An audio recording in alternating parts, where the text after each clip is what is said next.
이제 설날을 우리가 맞이해서 한 해를 출발하면서 다들 풍성한 삶을 살기를 원합니다.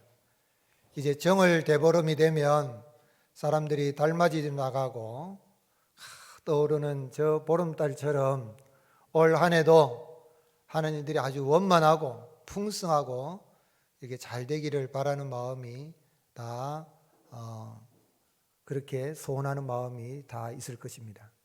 바라는 것은 정말 올 한 해 하나님의 은혜로 말미암아서 모든 하는 일들에 풍성한 은혜가 임하여서 감사가 넘치고 행복이 넘치는 복된 나날이 되시기를 예수님의 이름으로 축복합니다.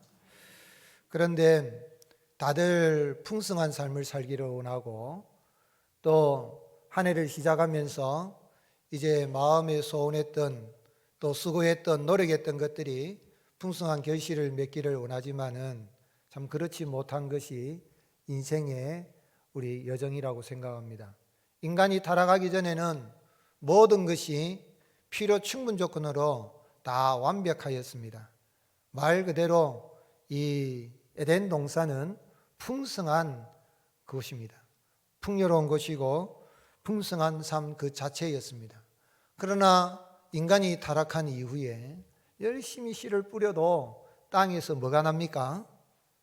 가시와 엉겅퀴가 나고 좀 수고하는데 이마에 흐르는 땀을 씻어도 좀 먹고 살아가기 힘들 정도로 고달픈 게 인생이고 어떨 때는 자연재해로 인하여서 수고한 것이 다 헛수고로 끝나버리는 그런 참 아픔을 겪기도 합니다. 그래서 인생은 살아가면서 참 많은 슬픔과 고통과 아픔 속에서 살아가게 되는데 참 어떻게 하면은 우리가 아는 일들이 풍성한 결실을 맺고 또 아름다운 열매를 맺고 날마다 행복이 넘치는 그런 복된 삶을 살아갈 수가 있겠습니까? 오늘 읽은 말씀은 우리가 익히 잘 아는 또 많은 설교를 들은 본문의 말씀입니다. 예수님께서 씨 뿌리는 비유를 말씀하셨는데 씨 뿌리는 비유뿐만 아니라 그 외에 다른 여러 비유들을 말씀하시는 가운데에 하나님 나라에 대해서 이렇게 말씀을 해 주셨습니다. 그래서 오늘 이 씨 뿌리는 비유가 아주 심각한 이유는 오늘 이 말씀을 들음으로 말미암아서 깨달음으로 말미암아 하나님의 나라에 들어갈 수도 있고 그렇지 못할 수도 있다는 것의 심각성이 있는 것입니다. 그런데 예수님께서 하나님 나라 비유에 대해서 말씀하시면서 왜 좀 알아듣기 쉽게 직설적으로 하나님 나라는 이런 것이니까 너희가 회개하여서 이렇게 깨달아 알아라 이렇게 해주셔도 되는데 씨 뿌리는 이 비유를 통하여서 그렇게 말씀하셨을까요? 비유라는 것은 어떻게 보면 이해하기 쉽도록 하기 위해서 어떠한 일들을 이렇게 비교하여서 음료가 되었든 직유가 되었든 이렇게 이야기를 하는 것인데 사실은 이 씨 뿌리는 비유를 들어도 아마 설교를 들으면서 어떤 분들은 오늘도 열매 많이 맺으란갑다 하고 설교를 귀를 닫아버린 사람이 있을 수가 있는데 그런 분들에게는 과연 그런 은혜 하나님의 나라의 은혜가 임할까요? 오늘 여기 비유라는 단어가 반복적으로 나오는데 비유라는 단어는 헬라어로 파라볼레이라 그러는데 파라볼레이라는 이 단어를 달리 번역하면 수수께끼로 번역할 수가 있습니다. 즉 말하자면 어떻게 보면 씨 뿌리는 비유가 쉽게 들려지고 이해하기 쉬울 것 같은데 어떤 사람에게는 이 비유가 단순히 비유만으로 끝나지 않고 수수께끼가 되어서 무슨 말씀인지를 알지를 못하고 별로 관심도 가지지 못할 수가 있고 심각한 것은 그렇게 관심 없는 사람은 하나님 나라의 비밀을 알지 못하고 하나님 나라에 결국은 깨닫지 못하니까 들어가지 못할 수도 있다는 이야기입니다. 왜 주님은 이런 하나님 나라에 대한 이야기를 이 수수께끼와 같은 이 비밀, 또 이 비밀이라는 단어가 헬라어로는 무스테리온인데 이 무스테리온이라는 것은 영어로 미스테리, 영어에 이 비밀이라는 단어가 시크릿이라는 단어가 있고 미스테리라는 단어가 있는데 미스테리는 보아도 알지 못하는 거예요. 시크릿은 감춰놓은 거 있는 그것이 드러나는 것은 그건 알 수가 있죠. 그러나 미스테리는 봐도 피사의 사탑과 같은 거라든지 이집트에 있는 피라밋이라든지 이러한 것은 봐도 어떤 일은 일어날 수 있을까? 씨 뿌리는 비유 이야기했지만은 뭐 그런 말씀인갑다라고 하지만은 그 비밀을 잘 알지 못하면은 결국은 하늘나라에 들어가지 못할 수도 있다는 거기에 심각성이 있는데 왜 예수님은 이렇게 하늘나라에 대한 이야기를 이 비밀에 속한 이야기를 비유, 수수께끼와 같은 말씀으로 하셨을까요? 그리고 오늘 본문을 통하여서 어떻게 하면 우리가 하는 일들에 있어서 풍성한 결실을 맺고 행복한 삶을 살아갈 수 있는 길을 알 수가 있겠습니까? 예수님께서 하나님 나라의 비밀에 대한 이야기를 이렇게 비유를 통하여서 수수께끼와 같은 이런 말씀을 통하신 목적이 있습니다. 그건 뭐냐면 하나님 나라의 비밀은 오직 하나님의 은혜로만 깨달아 알 수가 있으며 하나님의 은혜를 받은 자만이 하나님 나라의 은혜로 들어가게 된다는 사실입니다. 그래서 예수님께서 2절에 이에 여러 가지 비유를 가르치시니 그 가르침 중에 그들에게 이르시되 그랬는데 오늘 예수님께서 여러 가지 비유를 하신 그 이유는 뭐냐면은 들을 수 있는 사람은 하나님이 들을 수 있는 귀를 준 사람은 듣고 깨달아 알게는 은혜가 임한다는 거예요. 하나님 나라 비밀은 알고 싶다고 해서 알아지는 것이 아니라 깨달아 알게 하시는 들을 귀가 있는 귀를 주시는 하나님의 은혜가 임할 때에 깨달아 알게 되고 그 나라를 소유하게 되고 그 나라의 은혜로 들어가게 되는 것입니다. 그래서 9절 또 이르시되 들을 귀 있는 자는 어떻게 하라 그랬습니까? 들으라 그랬어요. 여러분 귀 있습니까? 자기 귀 한번 만져보십시오. 잘 있는가? 예, 참 순종 잘하십니다. 귀 만지래 다 만져보시고 그러면 됩니다. 귀가 있어요. 그런데 이 귀가 한국말로 했는데도 무슨 말인지를 잘 모르는 사람도 있고 알아들을 수 있는 사람은 그 말씀이라 아는 사람이 있어요. 귀가 있다고 해서 다 듣는 게 아니고 들으라 라는 말은 무슨 이야기냐면 제발 듣고 알아라, 깨달으라 그런 이야기입니다. 우리가 자녀들을 교육할 때에 사람과 이야기할 때에 이 사람은 설명을 해줘도 못 알아들으면 뭐라고 이야기합니까? 제발 좀 맑게 좀 알아들어라 이런 말 합니까 안 합니까? 하잖아요. 민지 맑게를 그리 못 알아먹느냐? 맑게 좀 알아들어라 그런 이야기입니다. 들을 수 있는 자는 들으라는 이야기는 내가 이렇게 비유를 이야기하는데 제발 좀 알아들으라. 그런데 누가 알아들을 수 있느냐면 듣고 싶다고 했어, 알고 싶다고 했어, 깨닫고 싶다고 해서 깨달아지는 것이 아니라 깨닫게 하시는 하나님의 은혜가 임할 때 깨닫게 되는 것입니다. 그래서 예수님은 요한계시록 마지막 이 성경인 요한계시록의 7교회를 향하여 말씀하실 때도 7교회 스무나 보가모 두아디라 사데 빌라델피아 라오디게아 이러한 이 교회를 향하여서 말씀하실 때에 뭐 칭찬받는 교회도 있고 책망만 받는 교회도 있고 칭찬받았다가 책망받는 교회도 있는데 똑같이 하는 말씀이 있습니다. 똑같이 이 교회를 향하여서 하신 말씀이 있는데 그게 뭐냐면 계시록 2장 7절 귀 있는 자는 성령이 교회들에게 하시는 말씀을 어떻게 하라고요? 들을지어다. 들을지어다 그랬어요. 세상에 귀 없는 사람이 어디 있습니까?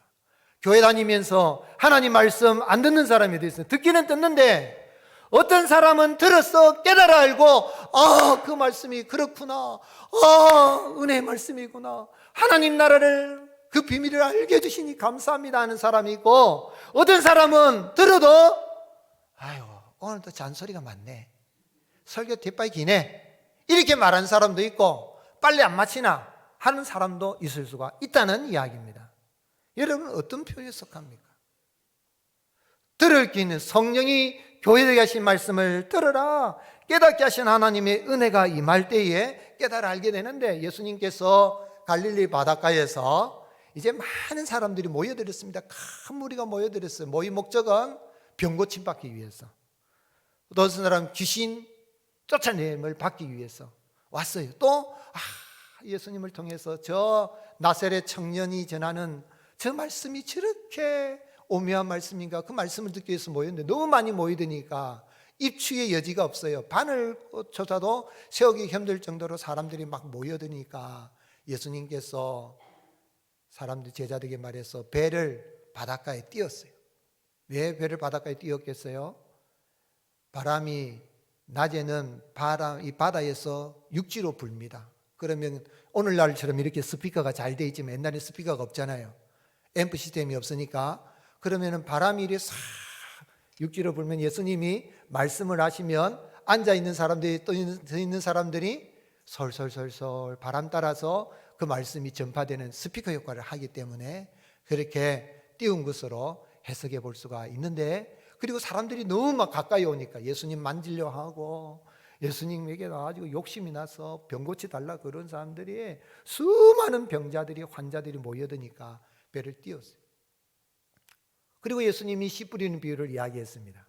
그런 이야기를 했는데, 그런데 그 가운데 어떤 사람들은 씨 많이 뿌리라는갑다, 아이고 열매 많이 맺으라는갑다, 이유로 끝나버리는데, 어떤 사람들은 와서 이게 무슨 이야기지? 여러분, 씨 뿌리는 비유가 하나도 어렵지가 않습니다, 어떻게 보면. 그런데 어떤 사람들은 찾아와서 이게 무슨 말씀입니까? 하고 예수님께 찾아온 사람들이 있습니다. 10절, 예수께서 홀로 계실 때에 함께한 사람들이 12 제자와 더불어 그 비유에 대해서 물은 거예요. 이 비유가 무슨 이야기입니까? 우리에게 수수께끼처럼 들립니다. 그렇게 물은 거예요. 그럴 때 예수님이 뭐라고 말씀하셨죠? 11절 같이 읽겠습니다. 시작. 이르시되 하나님 나라의 비밀을 너희에게는 주었으나 외인에게는 모든 것을 비유로 하나니. 보세요. 하나님의 나라의 무엇을, 비밀을 너희에게는 어떻게 했다고요? 주었으나. 너희는 누굽니까? 지금 수만 명의 사람들이 모인 가운데, 그 가운데서 이 말씀의 뜻이 무엇인가 더 알고 싶어서 예수님께 나와가지고, 또 예수님 홀로 계실 때 찾아와가지고, 예수님 이게 도대체 무슨 말씀입니까? 랍비여 이게 무슨 말씀입니까? 라고 묻는 사람들 12 제자와 함께 또 어떤 사람들이 찾아온 거예요. 그럴 때 예수님이 너희들은 복이 있도다. 하나님 나라의 비밀을 알 수 있도록 하나님이 너에게 그 비밀을 주었지만은 외인들 밖에 있는 사람들에게는 비유로 하나니 수수께끼로 하나니. 외인들은 누굽니까? 밖에 있는 사람들. 사실 근데 지금 다들 밖에 있잖아요. 근데 다 밖에 있는데, 밖에 있는 사람은 집 밖에 있다는 의미보다는 하나님의 말씀을 들어도 뭐 그런갑다 하고 별로 말씀에 관심이 없고 한 귀로 듣고 한 귀로 흘러버리는 이런 사람들은 관심이 없어요, 그 말씀의 뜻에 대해서. 그런데 이들 가운데는 이게 도대체 무슨 말씀인가? 라고 예수님께 찾아와서 물은 거예요. 하나님의 은혜를 받은 사람의 삶의 특징이 뭐냐면, 하나님의 말씀을 받을 때에 그 말씀에 관심을 가지고 그리고 알고 싶어지고 하는 그런 자세를 가지는, 결국 그 사람의 모습이 하나님의 말씀의 은혜를 받은 사람이죠. 그래서 여기 외인이라는 것은 문 밖에 있는, 집 밖에 있는 사람들을 가리킨다기보다는 무리들 가운데 말씀을 들었지만 별로 그 관심 없고 병이나 고침받으면 좋겠다, 귀신이나 그냥 떠나가면 좋겠다, 건강하게 복 받으면 됐지, 이렇게만 생각하고 있는 사람들, 또는 예수님의 말씀을 전해도 우리가 모세오경도 다 외우는데, 유대인들 가운데 종교 지도자들, 대제사장, 서기관, 바리새인들은 창세기, 출애굽기, 레위기, 민수기, 신명기를, 모세오경을 다 외우는 사람들입니다. 그런데 예수님 말씀에도 별로 관심이 없어요. 저게 귀신 쫓아내는 게 귀신의 왕 바알세불을 입어서 귀신 쫓아내는 갑다, 저 갈릴리 나사렛 촌뜨기 저 목수의 아들 청년이 뭘 한단 말인가 하면서 예수님을 잡아 죽이려고 하는 그런 종교 지도자들이 외인들인 거예요. 말씀을 들어도 말씀에 관심을 가지지 못하는 그런 자들이죠. 그 사람들은 하나님 나라 비밀을 들어도 비유가 비유로서 끝나지 않고 말 그대로 수수께끼로 남아있기 때문에 하나님의 나라에 깨닫지도 못하고 들어가지도 못하는 거예요. 그러나 우리 주님께서 하나님의 나라의 비밀을 너희에게는 주었다 할 때에 그 은혜를 받아서 말씀을 들을 때 아멘 하고 깨달아지는 사람은 그 말씀 속에 말씀의 주인공이신 예수님을 믿어서 구원받고 하나님의 나라를 소유하고 비록 이 땅에 살아갈 때 때로는 힘들고 어려운 광야 여정이라 할지라도 날마다 그 마음속에 하늘나라의 기쁨이 충만한 삶을 살아가게 되는 것입니다. 사도행전 15장에 보면 이 세계 최초로 교회 총회가 열렸습니다. 우리가 예루살렘 공회라 그래요. 왜 열렸냐면 이방인의 성교의 전초기진 안디옥 교회에 막 문제가 일어났어요. 바울이 나가서 오직 예수님만 믿으면 구원받는다. 그러니까 유대 율법주의자들이 예수님만 믿으면 구원받는다고? 안 된다. 할례도 받아야 되고 율법도 지켜야 된다. 안식일도 지켜야 되고 계명 지켜야만이 구원받는다. 이러니까 어떻게 하면 좋겠는가 하는 것을 예루살렘에 있는 원사도들과 장로들에게 이렇게 찾아와서 회의가 열리게 된 겁니다. 그런데 예루살렘 교회에 예수님의 제자 가운데 수제자라고 할 수 있는 베드로가 뭐라고 외쳤습니까? 베드로가 사도행전 15장 10절에 그런데 지금 너희가 어찌하여 하나님을 시험하여 우리 조상도 우리도 즉 유대인들도 능히 매지 못하던 멍에를 제자들 이방인 그리스도인들의 목에 두려느냐. 그러나 우리는 그들이 이방인들이 우리와 유대인들과 동일하게 같이 읽겠습니다. 주 예수의 은혜로 구원받는 줄을 믿노라. 아멘이십니까? 여러분 오늘 이 아침에 나오신 분 이 설 연휴를 보내면서 오늘 하나님의 말씀 한 구절의 말씀이라도 제대로 알아듣고 그 말씀을 통하여 하나님의 나라의 비밀이 되신 예수 그리스도를 믿어서 하나님의 나라를 은혜로 소유하고 그 나라에 들어갈 뿐만 아니라 바로 여기에서 하나님의 나라를 경험하게 된 하나님의 나라를 누리게 된 그 은혜를 감사하며 살아갈 수 있기를 예수님의 이름으로 축복합니다. 그런 의미에서 바울은 하나님의 은혜로 우리가 값없이 속량함을 받았고 구원함을 받았고 하나님 나라 백성이 되었다라고 증언했습니다. 로마서 3장 24절 그리스도 예수 안에 있는 속량으로 말미암아 하나님의 은혜로 값없이 의롭다 하심을 얻었느니라. 에베소 2장 8절 암송하는 구절입니다. 같이 읽겠습니다. 너희는 그 은혜에 인하여 믿음으로 말미암아 구원을 받았으니 이것은 너희에게서 난 것이 아니요 하나님의 선물이라. 아멘. 갈릴리 해변에서 여러 가지 비유로 말씀하셨던 주님이 성령으로 우리에게 기록된 말씀을 통하여 깨달아 알게 하시고 성경에서 예수님을 믿어서 은혜로 구원받게 하시고 하늘나라 비밀을 깨달아 알게 하시고 하늘나라를 소유하게 하시고 그 나라에 들어갈 뿐만 아니라 여기에서 하나님의 나라를 누리게 하신 현재적인 하나님의 나라를 누리게 하신 그 은혜를 해서 날마다 감사 찬송하고 기쁨이 충만한 행복한 삶을 살아갈 수 있기를 예수님의 이름으로 축복합니다. 그러면 이런 은혜를 받았으면 우리가 어떻게 살아드려야 되겠습니까? 내가 은혜 받은 사람인 것을 하나님의 은혜로 하늘나라의 비밀을 깨달은 사람인 걸 어떻게 알 수가 있겠습니까? 우리가 거룩하게 살아서 하나님 나라 들어가는 건 아니지만은 우리의 삶의 모습을 통하여서 내 자신이 왜 너넨가 내가 하나님의 은혜를 이렇게 받게 하다니 또 우리가 다른 사람 볼 때에 저 사람은 정말 하나님의 은혜로 하늘나라의 비밀을 깨달아 알고 정백성에서 사는 사람이구나 하는 것을 보여줄 수 있는데 어떤 모습입니까? 어떻게 사는 것입니까? 마음밭을 좋은 밭으로 기경한 자만 하나님의 말씀을 받아서 좋은 열매를 풍성히 맺어가는 사람.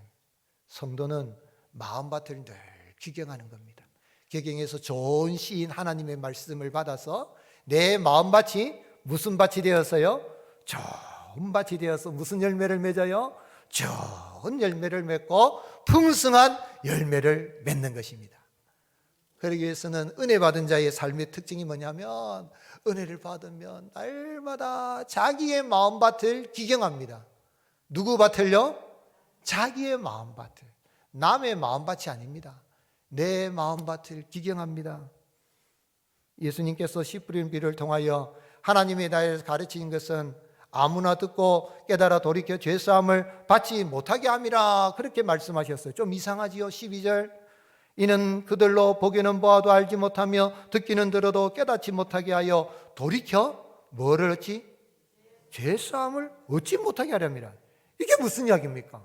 여러분 씨 뿌리는 비유를 했던 겨자씨 비유를 했던 밭에 감추인 보와 비유를 했던 뭔 비유를 했던 예수님이 말씀하신 것은 말씀을 듣고 깨달아서 회개하여서 뭐를 받으라고요? 죄사함을 받도록 하기 위해서 이 말씀을 한 것이다 라고 해야 되는데 오늘 마가 요한은 기록할 때에 말씀을 들어도 뭔 말인지 모르고 보아도 뭔지 못 보고 그리고 깨닫지 못하여서 깨달아서 죄사함을 받지 못하게 하랍니다. 비유를 말씀하신 목적이라 그랬어요. 이게 무슨 이야기죠? 그런데 이 말씀은 이사야 선지자를 통하여 쓰신 말씀이 성취된 거예요. 예수님이 오시기 700년 전에 여호와 하나님은 이사야 선지자를 보내면서 뭐라고 말씀하셨습니까? 이스라엘 백성들이 우상 숭배하고 하나님께로 가까이 나오지 않으니까 이사야 선지자를 보내는데 보낼 때에 그래 이사야 네가 가면 백성들이 말씀을 듣고 회개하고 내게로 돌아올 것이다 이러면은 맞는 말이잖아요. 그런데 뭐라고 말씀하셨어요? 이사야 6장 9절에 여호와께서 이르시되 가서 이 백성이 이르기를 너희는 듣기는 들어도 깨닫지 못할 것이요 보기는 보아도 알지 못하리라 하여 이 백성의 마음을 둔하게 하고 그들의 귀가 막히고 그들의 눈이 감기게 하라. 염려하건대 하나님이 염려하신 거예요. 내가 염려하건대 그들이 눈으로 보고 귀로 듣고 마음으로 깨닫고 다시 돌아와 고침을 받을까 하노라. 아니 선지자를 보내면 백성들이 듣고 깨달아서 고침을 받도록 보내야 되는 거 아닙니까? 그런데 하나님이 귀도 어둡게 만들어버리고 눈도 어둡게 만들어서 들어도 깨닫지 못하고 보아도 알지 못하게 만들어버릴 것이다. 도대체 이게 무슨 말씀입니까? 이 말씀은요 그 다음 구절 말씀을 보면 때가 되면 하나님은 그런 은혜 받지 못한 사람은 무슨 말씀인지 말귀를 못 알아들어서 깨닫지도 못하지만 은혜 받은 사람들은 때가 되면 깨달아 알게 되고 돌아오게 될 것이다. 그런 말씀이요. 하나님의 본 마음은 예수님이 이 비유를 말씀하신 그 본 마음은 이 비유의 말씀을 듣고 하늘나라 비밀을 깨달아는 사람들이 하나님께로 돌아오기를 원하는 것입니까? 돌아오기를 원치 아니하시는 것입니까? 돌아오기를 원하는 것이죠. 역설적인 표현이에요. 그리고 이사야 6장 9절 10절 넘어가 보면 주님이 하시는 말씀을 통해서 깨달아 알 수 있는 것이 제발 좀 깨달아 알고 하나님 나라 비밀을 알고 하나님 나라를 소유한 백성으로 살아가라 하는데 그 하나님의 비밀을 알기 위해서는 은혜 받은 자의 모습이 어떠한가? 뭐냐면 돌이켜서 회개하여서 자신의 마음밭을 기경하는 사람인 거예요. 여러분 농사에 관련된 속담에 그런 이야기가 있어요. 하농은 잡초를 가꾸고 중농은 나락을 가꾸고 상농은 땅을 가꾼다는 말이 있어요. 하농, 하급 농부는 잡초 그냥 막 김맨다고 막 고생을 해요. 그것도 해야 되지만 그러나 중농, 중간급의 농부는 나락을 가꾼다. 이게 벼가 자라도록 어쨌든 이렇게 나락을 가꾼다. 토양을 이렇게 거름을 주고 막 한다.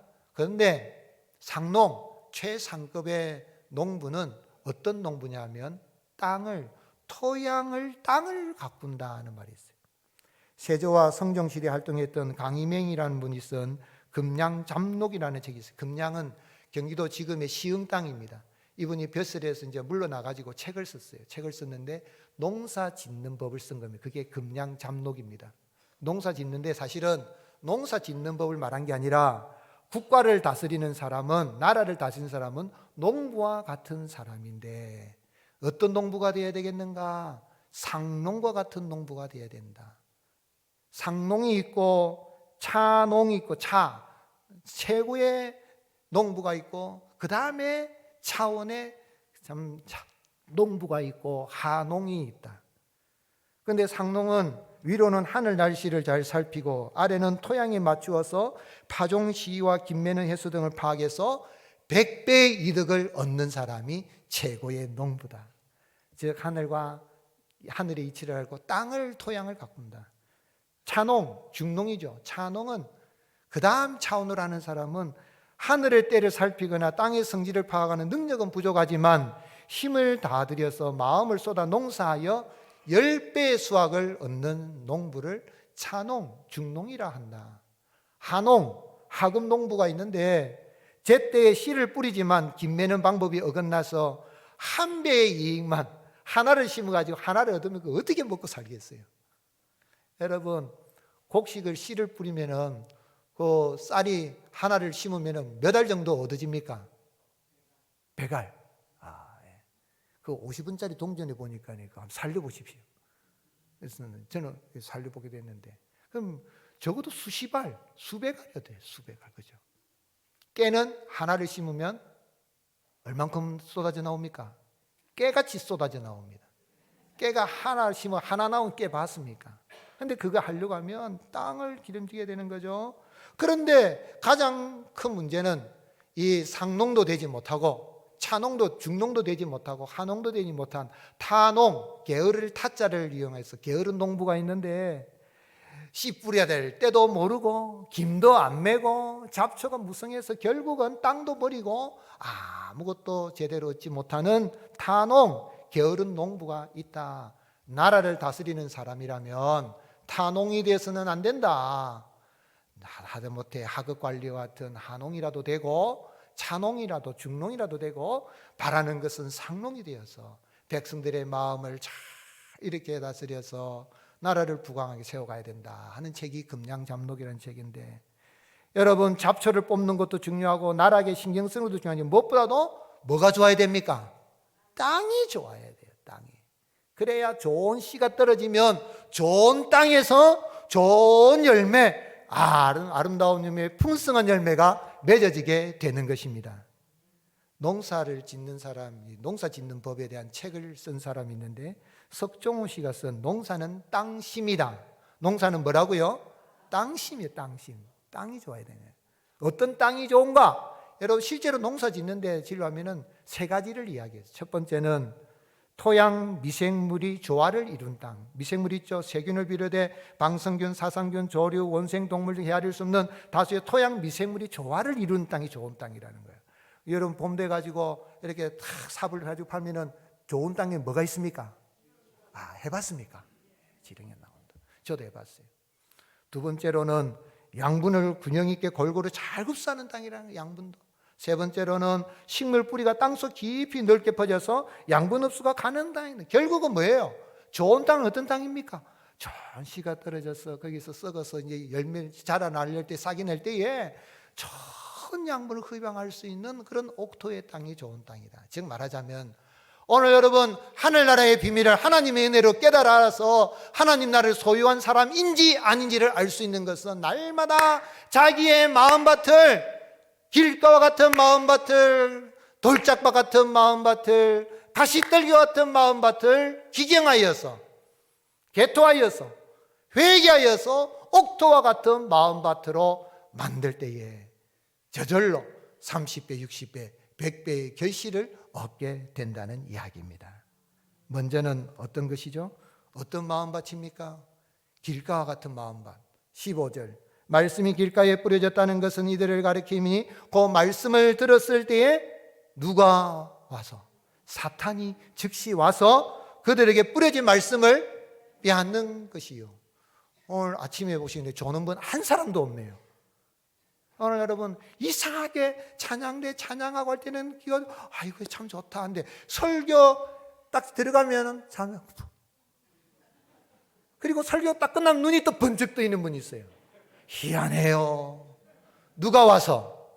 사탄이 와서 말씀을 받지 못하도록 어떻게 다가와요? 즉시 빼앗아가는 거예요. 즉시 빼앗아가는 거예요. 여러분, 1시간 주일날 예배 시간이지만은 목사 설교하는 한 30몇 분, 33, 40분 하는데 여기 말씀에 집중하여서 그 말씀이 그 말씀인가 하고 깨달아는 은혜가 있을 수 있기를 주님의 이름으로 축복합니다. 어떤 사람은요, 말씀을 듣고 은혜 받고 목사님 오늘 말씀이 그렇게 귀에 솔솔 들어옵니다. 어떤 사람은 화가 나가지고 한 사람도 있어요. 오늘은 하는 사람 아무도 없는 것 같아요. 여러분 옆에 서면 다 보여요. 다 보여. 어떤 사람은 또 앉아가지고 이런 사람도 있고. 여러분 말씀을 듣는 데서 길과 같은 마음 바꿔주면 마귀가 와서 사탄이 와서 이 새가 날아와서 씨앗을 팍 물어버린 것처럼 뭐 이거는 뿌리 내리기 전에 오늘 여러분 미스터 사탄이 다가오거든. 힙하게 사탄아 너 미스터 사탄하고 물리칠 수 있기를 주님 축복합니다. 저희 교회는 주일날 새벽 기도가 없어요. 왜 주일날 새벽 기도가 없죠? 제가 기도를 참 좋아하는데 왜냐하면 토요일날 일찍 주무셔가지고 주일날 왔을 때는 적어도 8시간 잠자고 주일 와서는 조는 일이 없도록 하기 위해서 새벽 기도가 없습니다. 주일날 와서 아이고 새벽 기도도 없는데 뭐 늦게까지 막 하다 보면 주일날 오면 어떻게 되겠어요? 베드로도 만나고 야고보도 만나고 또 이러고. 오늘 여러분 깨어서 말씀을 받을 수 있기를 주님 축복합니다. 하나님의 말씀의 씨는 좋은 씨인 줄로 믿습니다. 하나님의 말씀은 이상이 없습니다. 문제는 내가 하나님의 비밀로 하나님 은혜를 깨달았다, 하나님 비밀을 깨달았다면 내 마음밭이 옥토와 같은 좋은 땅으로 변하면, 길과 같은 내 마음밭이 변하면 거기에 좋은 열매가 맺어지게 됩니다. 자연으로 돌아가라라는 유명한 말을 남긴 분이 있죠. 사회학자요 프랑스의 교육학자인 루소의 에밀이라는 그 책을 보면 뭐라고 시작합니까? 신은 만물을 선하게 창조했지만 인간의 손에서 모든 것은 악하게 된다. 여러분 저 태종대 앞바다에 옛날에는 군사작전지역이 해가지고 이렇게 딱 보호되니까 그곳에 어쩌다가 한번 들어가면 어떻습니까? 청정지역이라. 이제 지금은 보니까 군사작전 해제가 다 돼가지고 산도 깎아버리고 사람들이 막 들어다니까 해변가가 어떻게 됩니까? 더러운 게 많아요. 즉 말하자면 하나님은 아름답게 자연 만물도 창조했는데 인간이 손이 닿는 곳은 그곳에 쓰레기가 넘쳐나고 하는 것처럼 하나님은 선하게 창조하셨는데 타락한 인간은 악하게 만든다는 거죠. 완악한 이 인간이 하나님의 말씀을 받을 때에 기경하여서 여러분 큐티하고 성경을 읽고 통독을 할 때에 하나님의 말씀을 아멘으로 잘 받아서 아름다운 결실을 맺는 풍성한 은혜가 있기를 주님 축복합니다. 두 번째는 돌짝과 같은 마음밭이 16절 또 이와 같이 돌밭에 뿌려졌다는 건 이들을 가리킴이니 그 말씀을 들을 때 즉시 기쁨으로 받으나 그 속에 뿌리가 없어 잠깐 견디다가 같이 읽겠습니다. 말씀으로 인하여 환난이나 박해가 일어난 때에는 곧 넘어지는 자. 말씀 받을 때 좋아요. 아이고 아멘 아멘 좋아요 감사합니다.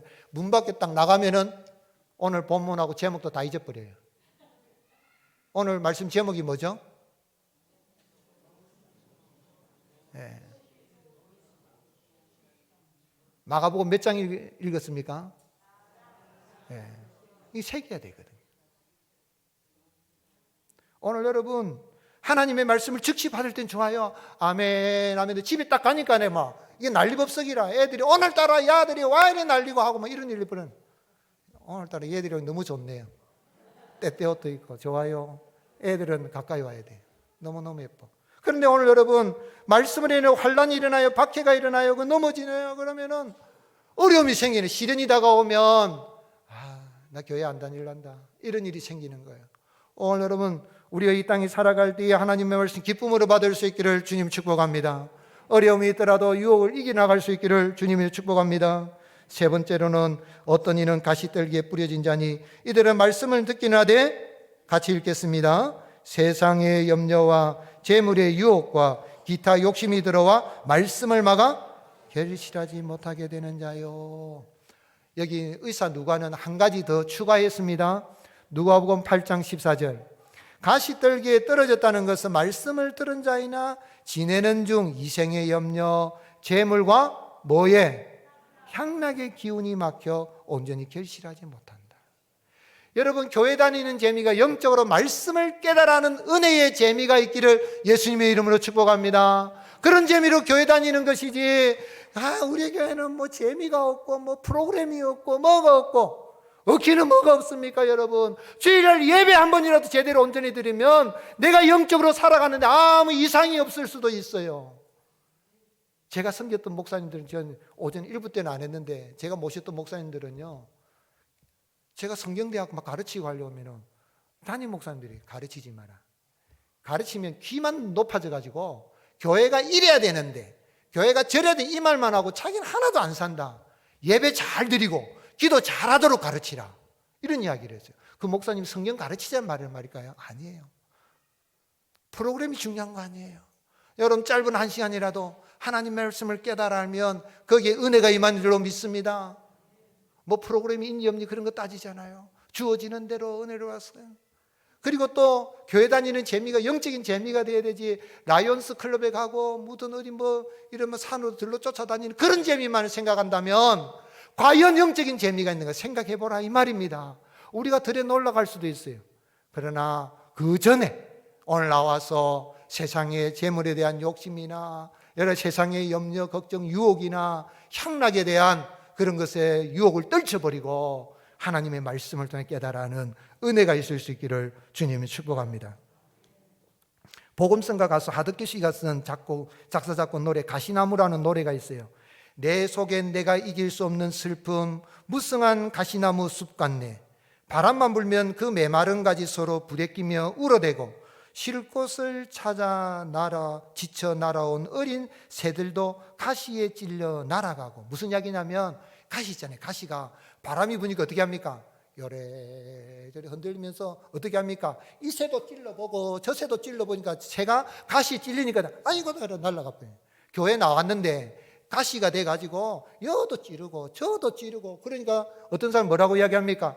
내가 교회 다니면서 뭐 받았다? 상처받았다는 말. 여러분, 내 입술에는 상처받았단 말이 안 나가기를 예수님의 이름으로 축복합니다. 목사님 그런 말한 사람이 있어요. 그러면은 그 말을 듣는 목사는 상처 안 받습니까? 자기가 준 상처는 생각 안 합니까? 우리는 가시나무 같아요. 막 이리 찌르고 저리 찌르고 자기가 찌른 건 생각 안 하고 찔림 받은 것만 생각한다면 어떡합니까? 누구 밭을 기경해야 되겠습니까? 가시떨기 같은 내 밭을 기경해야 옥토로 바뀔 줄로 믿습니다. 그 하나님의 말씀을 들을 때에 은혜로 받는 거예요. 말씀으로 감사함으로 받는 거예요. 아멘. 우리 교회에서 진행되는 프로그램이 어떠하든지 목사가 가르치는 것에 대해서 어쨌든 하나님 말씀을 풀어서 설교, 이 설교라는 것은 베풀 설교예요. 풀어서 가르치는 거야 하면 한 말씀을 깨달아 알면 그 말씀이면 됩니다 하고 이런 은혜가 넘치기를 예수님 축복합니다. 성경대학 열리면은 거기 어디든 들어가서 이제 그것도 가르치려고 하면 또 그렇게 하고 이렇게 나가면 되는 거예요. 어머니가 끓여준 된장국이 최고인 것처럼 모자이크가 부족하지만 저와 우리 교육자들이 막 애를 쓰는 거기를 통하여 하나님 말씀을 깨닫는 은혜가 있을 수 있기를 예수님의 이름으로 축복합니다. 다른 교회, 이웃교회 뭐 이런 데 기웃기웃 하지 마세요. 어떤 의회 프로그램이 있다 그런데 기웃기웃 하지 마세요. 하나님이 내게 주어준 이에서 이 모자이크 신앙생활의 즐거움이 되기를 예수님 축복합니다. 잔 예슬리 목사님 설교를 했어요. 우리 예수님 믿는 사람 돈 잘 벌어야 됩니다. 그리고 어떻게 하면 돈을 잘 벌 수 있을까요? 오늘 돈 버는 방법을 제가 좀 가르쳐 드리겠습니다. 그러니까 함께 온 이 부인 남편 옆에다가 이야 오늘 목사님 설교 참 좋다. 그런데 두 번째 대지가 뭐냐면 번 돈을 잘 저축해서 부자가 되십시오 하니까 이야 오늘 목사님 진짜 설교 잘하네. 그런데 세 번째 대지가 뭐냐면 여러분 번 돈을 여러분에 쓰지 말고 이웃에게 좀 나눠드리고 선한 일을 하며 사십시오 하니까 오늘 목사님 세 번째 설교 다 망쳐붙다. 무슨 이야기입니까? 하나 일하지만은 설교를 들을 때 듣고 싶으면 듣는다는 거예요. 여러분 그게 아니라 내가 하나님 말씀 받을 때 은혜로 하나님 비밀을 깨달으니 주님 감사합니다 하고 내 이 가시떨기와 같고 돌짝바 같고 길가와 같은 내 마음을 기경하여서 아름다운 이 열매를 맺고 풍성한 열매를 맺고 날마다 올 한 해는 말씀이 힘이 되어서 참으로 풍성한 결실을 맺을 수 있기를 주님 축복합니다. 그래서 누가복음 8장 15절 의사 누가는 뭐라고 기록했습니까? 좋은 땅은 어떤 땅이라고 했으니 같이 읽겠습니다. 좋은 땅에 있다는 것은 착하고 좋은 마음으로 말씀을 듣고 지키어 인내로 결실한 자니라. 한번 따라하세요. 착하고 좋은 마음으로. 아멘이십니까? 착하고 좋은 마음으로 말씀을 받고 듣고 지키고 인내하면 결실은 하나님이 맺게 하실 줄로 믿습니다. 바울은 데살로니가 교회를 생각할 때마다 늘 하나님께 감사했어요. 목회자가 하나님 앞에 감사하는 게 뭐겠습니까? 그건 성도들이 하나님의 말씀을 받을 때 사람의 말로 받지 않고 하나님의 말씀으로 받는 겁니다. 데살로니 2장 13절 이러므로 우리가 하나님께 끊임없이 감사함은 너희가 우리에게 들은 바 하나님의 말씀을 받을 때에 같이 읽겠습니다. 사람의 말로 받지 아니하고 하나님의 말씀으로 받음이니 진실로 그라도다. 이 말씀이 또한 너희 믿는 자 가운데서 역사하느니라. 아멘. 아멘이십니까? 2024년이 밝아왔습니다. 세상 사람들은 올해 무슨 해라고 하지요? 다 아시네요. 갑진년이라 그래요. 갑진년. 그런데 올해는 특별히 이 진짜가 푸른 용의 해라고 합니다. 푸른 용의 기운을 받아서 국운이 일어나고 잘 되기를 바란다 라고 생각을 합니다. 과연 그럴까요? 우리는 푸른 용의 기운을 받는 게 아니라 말씀의 기운을 받아야 될 줄로 믿습니다. 하나님 말씀을 묵상하고 말씀이 우리 안에 역사하는, 그래서 역사에서 네 밭이 길가와 같고 돌짝 같고 가시던 네 밭이 마흔밭이 기경하여 옥토가 되어서 30배, 60배, 100배, 1000배, 만배의 풍성한 결실을 맺고 행복과 감사가 넘치는 풍성한 한 해가 되시기를 예수님의 이름으로 축복합니다.